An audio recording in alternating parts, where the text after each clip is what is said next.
Kung ikukumpara ang Pilipinas sa Singapore, masakit, pero kailangan natin harapin ang totoo. Hindi ito para mang-insulto, hindi rin para sambahin ang ibang bansa, kundi para makita kung saan tayo nagkamali at bakit sila umangat.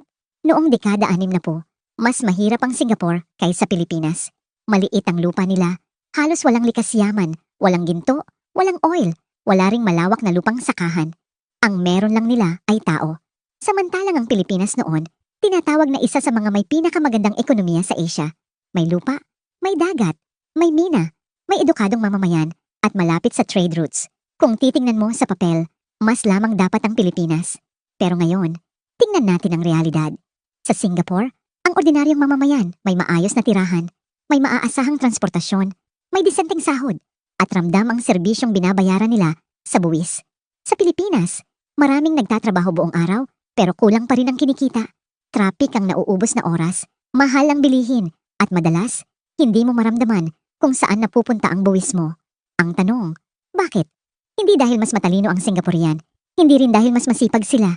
Kung sipag lang ang usapan, walang tatalo sa Pilipino. Kahit saan ka pumunta sa mundo, Pilipino ang hinahanap na manggagawa.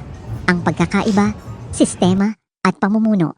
Sa Singapore, malinaw ang isang prinsipyo. Zero tolerance sa corruption.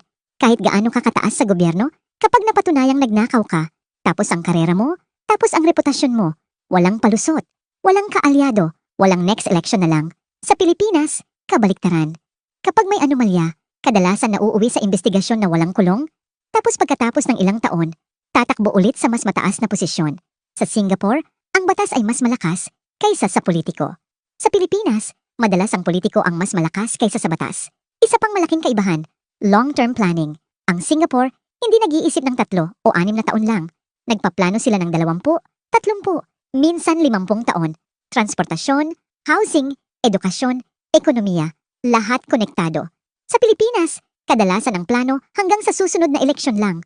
Kapag nagpalit ng administrasyon, palit din ng proyekto, kahit gumagana naman yung nauna.